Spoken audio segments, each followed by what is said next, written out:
Good afternoon, ladies and gentlemen, and Happy New Year, everybody. A religious mass was held at the Mary Cathedral for the Greek Orthodox Church in Damascus today on the occasion of the New Year, according to the Christian calendar. It was headed by Patriarch Yohanna, the 10th Yazgi of Antioch and all the Orient for the Greek Orthodox. The Patriarch affirmed that the political solution and acceptance of the other represent the only way out of the crisis in Syria.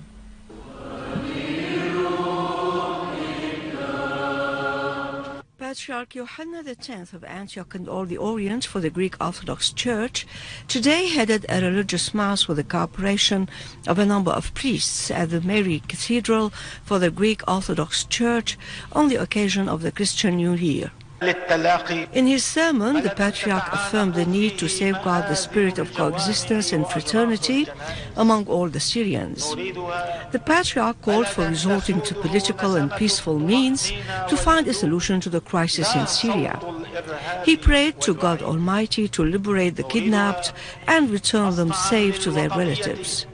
He also prayed to God Almighty to establish peace in Syria, Lebanon, Palestine, Iraq and Egypt, and everywhere on earth.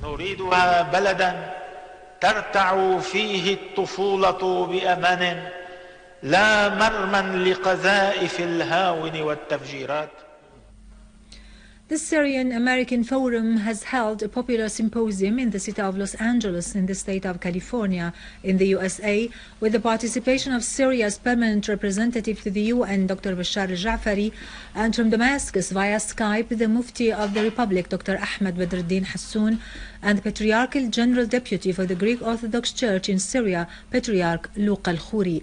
The Syrian American Forum held another symposium in the American state of Michigan, during which love and deep affection for Syria was unanimously expressed by the participants.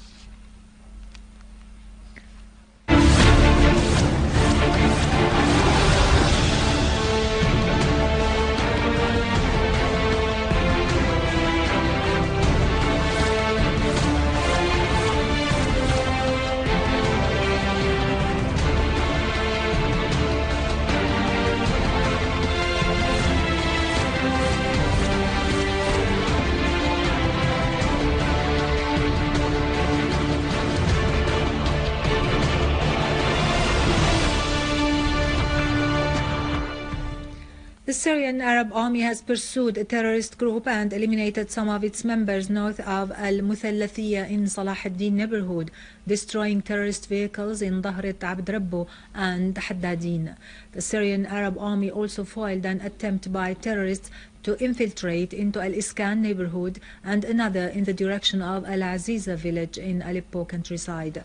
In Hama countryside, the Syrian Arab Army also eliminated a terrorist group west of Morak. In Homs, the Syrian Arab Army has targeted terrorist gatherings and snipers in Babhoud, Al-Qusur, Ad-Dar al-Kabira, Al-Khalidiyya and Al-Ghasibiyya. The army intercepted an infiltration attempt by terrorists into Sahrij village in the direction of Jubb al-Jarrah.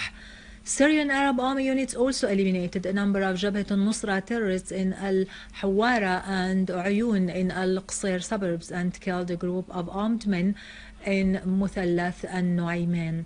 In Dar'a suburbs, the Syrian Arab Army intercepted an attempt by a terrorist group to attack a military checkpoint in Rajm al-Mashhur, eliminating several members of the group. Syrian citizens in the village of Mas'ada in occupied Golan held a sit-in to protest against the Israeli policy of confiscating tens of dunums of the village's farmland. The participants erected a tent on Mas'ada Awqaf land, vowing to continue until they restore their confiscated land, which is 189 dunums. The residents raised Syrian flags expressing determination to preserve their Arab Syrian identity and offer sacrifices to liberate the occupied land. As the world was celebrating the New Year, Israeli occupation troops broke into Palestinian towns and villages and arrested a number of Palestinians, as many others suffered from suffocation cases because tear gas used by Israeli soldiers in Deir Abu Daif, east of Jenin. Meanwhile, Israeli occupation is planning to construct a 9-story building in Sheikh Jarrah area in the city. Palestinian national parties warned, meanwhile, against the Zionist excavations near Al-Quds Castle, which seek to distort the Islamic and Arab identity of the town. In response to the claims by the embassy of the Israeli entity in Italy of including the city of Bethlehem, the birthplace of Jesus Christ, in the list of the Israeli cities of tourism, head of the Archbishops of Sebastian for the Greek Orthodox, who is also a member of the Islamic Christian Commission for the Support of Jerusalem and the Holy Sites, Bishop Atallah Hanna, asserted that the city of Bethlehem will remain an Arab Palestinian city that is featured by the Christian characteristics, because it is home to the most important Christian monument worldwide, which is the Church of the Nativity, as well as the Church of the Resurrection in Jerusalem, in addition to other important religious features and sites. Bishop Hanna explained that the claims of the Israeli embassy is part of the acts of distortion of facts and history, in addition to stealing of land which was and will always remain Palestinian. Bishop Hanna added that the celebrations of Christmas and the New Year remain incomplete, particularly in occupied Palestine and the birthplace of Jesus Christ, Bethlehem, as long as the Israeli occupation continues. In Iraq, Iraqi army was able to have full control on the cities of al-Ramadi and Fallouja following fierce clashes with terrorists who used car bombs and ambushes to destroy the stability of the two cities. Meanwhile, Al-Anbar police announced the arrest of 37 terrorists and 23 fugitives in Al-Anbar desert. In the area of Az-Zaydan in Fallouja, Iraqi police confiscated a warehouse full of weapons and ammunition, including rockets and RPG launchers. The repercussions of the corruption scandal that threatened the government of the Justice and Development Party headed by Erdogan has reflected itself in the campaign of dismissals among police commanders, covering director of the intelligence branch at Mersin Police Command, Ali Ihsan.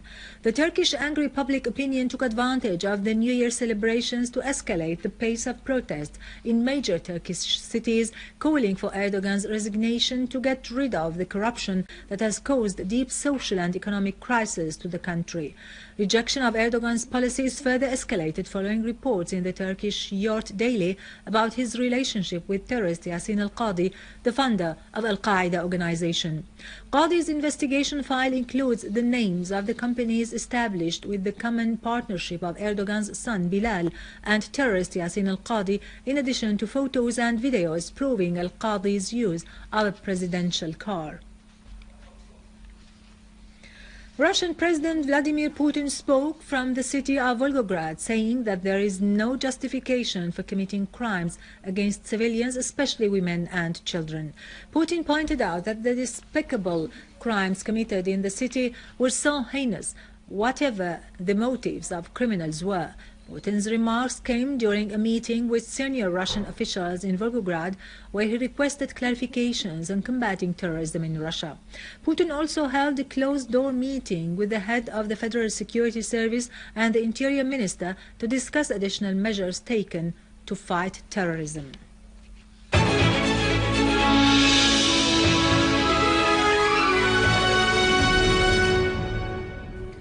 Finally, and in our local news, at Dar al-Assad Opera House in Damascus, a cultural activity was held under the title "Keep the War Away from Us," with the participation of the Minister of Education and a number of religious and political figures.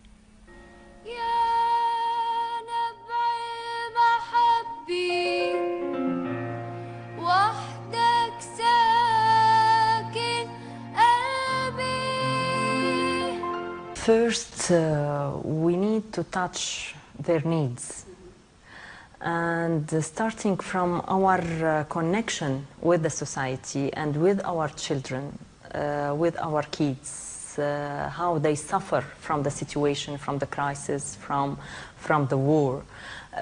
They really need to be protected and to someone listen to them. كنت فوق بالصف وقت نزل الهاون ونحن احنا كتير شفناه. كنت كتير خايفة بس صار الشيء طول الوقت، يعني صرنا انه نزلنا لتحت وخفت كمان. يلي عم بيضربونا انا اتذكر انه انتم عم تضربوا اخواتكم. من اسبوع تقريبا استشهد بطريق حرس طاقم سوق. يعني نحن بس بنطلب انه بس يعني يهدوا شوي لا يدمرونا بلدنا، نحن ما عملنا شيء. Our homeland was number for ranked for her peaceful living. That's why our God we thanked. And then what has become of us from the four corners of the earth, bringing in their weak legacy? 500,000 children are left without school. So we have two aims in this initiative. The first is how we can put all in contact to make this network between the society and the state. What's the responsibility of all parts together, how we can work together to protect ourselves, to protect our state, to protect the civilians, the society, and also to improve the role of the states. And on the level, the second stage is what we need from the foreign countries, what is our message to them,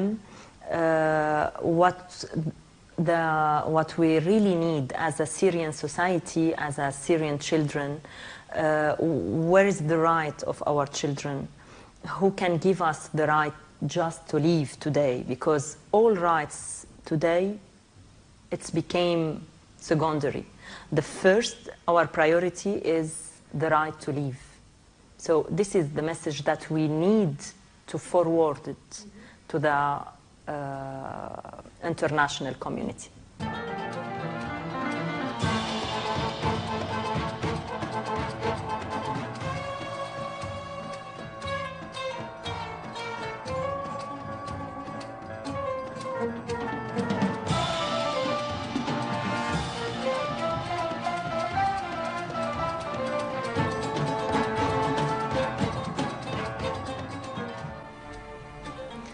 With this, we end our news for today. Thank you for watching. For more details about Syria and the region and to view this bulletin again, you can always visit our website in English, syriaonline.soi.